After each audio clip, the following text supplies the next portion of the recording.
어젯밤 김정남의 아들 김한솔이 아버지가 사망한 말레이시아에 도착했다는 이야기가 나왔습니다. 김한솔이 실제로 입국했는지는 아직 확인되지 않고 있습니다. 말레이시아 당국은 이르면 내일 부검 결과를 발표합니다. 현지 취재 기자를 연결하겠습니다. 조태현 기자. 네, 말레이시아 쿠알라룸푸르입니다. 네, 어제 김한솔이 입국한다는 쿠알라룸푸르 공항에 많은 취재진이 모였는데 저희 YTN도 갔는데 닮은 사람은 봤다는 얘기도 들리는데 결국 행적은 확인이 안 되고 있죠.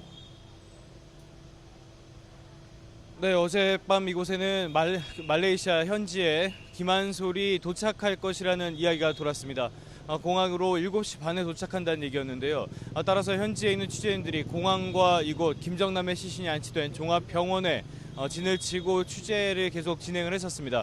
하지만 김한솔의 모습은 끝내 확인되지 않았었는데요. 결과적으로 지금으로서는 이것이 설 수준에 끝날 가능성도 배제할 수는 없을 것 같습니다.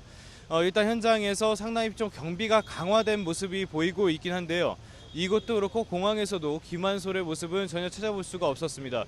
또 김한솔이 자신의 아버지가 암살당한 이곳에 과연 공개적으로 날 것인가, 이 부분에 대해서도 의문이 있는 상황인데요. 다만 또 경비가 삼엄한 것을 봤을 때는 또 이것이 낭설이라고만은 볼 수 없는 상황이기도 합니다. 따라서 아직까지 정부의 공식적인 입장은 나오지 않고 있는데요. 김한솔이 왔다면은 현지에서는 김한솔이 이곳에 왔다면은 눈에 띄지 않게 잠행을 하면서 자신이 필요한 조치를 하고 있는 것이 아닌가, 이런 전망도 나오고 있습니다. 네, 말씀하신 대로 김한솔이 말레이시아에 왔다면 아버지 시신을 수습하러 온 것일 텐데요. 말레이시아 당국이 시신 인도 방침을 놓고도 북한이 강하게 반발하고 있다고요. 어떻게 되는 겁니까? 네, 말레이시아 경찰이 최근에 기자회견을 열어서 이 시신의 인도 권한은 가족에게 먼저 있다고 밝혔습니다. 대신 2주 안에 이곳에 와서 직접 인도해야 된다고 밝혔는데요. 다만 여기에 대해서 북한이 강하게 반발을 했습니다. 이미 김철이라는 이름으로 여권이 확인이 됐기 때문에 북한 쪽 관할권이 있는 북한에 달라는 겁니다.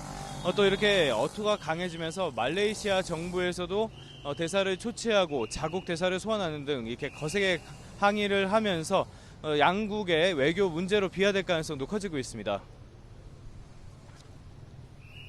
네, 시신 인도와는 별개로 정확한 사인도 나와야 하는 거 아니겠습니까? 독극물이다, 아니면 독침이다, 이런 얘기도 나오는데 과연 말레이시아 당국이 내일 부검 결과를 발표할 수 있을까요? 네, 이르면 내일 부검 결과가 나올 것으로 지금 알려져 있습니다. 다만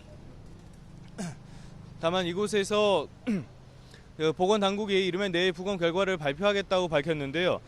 다만 이 구체적으로 이르면이기 때문에 언제가 나올지는 확인을 할 수는 없습니다. 일단은 직효성 있는 약물은 아닌 것으로 보이고요. 대신 어떤 약물을 쓴 것으로 밝혀진다면 그 배우가 어느 정도 윤곽을 드러낼 것으로 보입니다. 일단 이 부검 결과가 중요한 것이 현재 주요 용의자인 리철성이 주요 혐의를 전부 부인하고 있고요. 또 나머지 용의자들이 이미 북한으로 달아났기 때문에 이 부검 결과에 현장에 관심도 쏠리고 있습니다. 지금까지 말레이시아 쿠알라룸푸르에서 YTN 조태현입니다.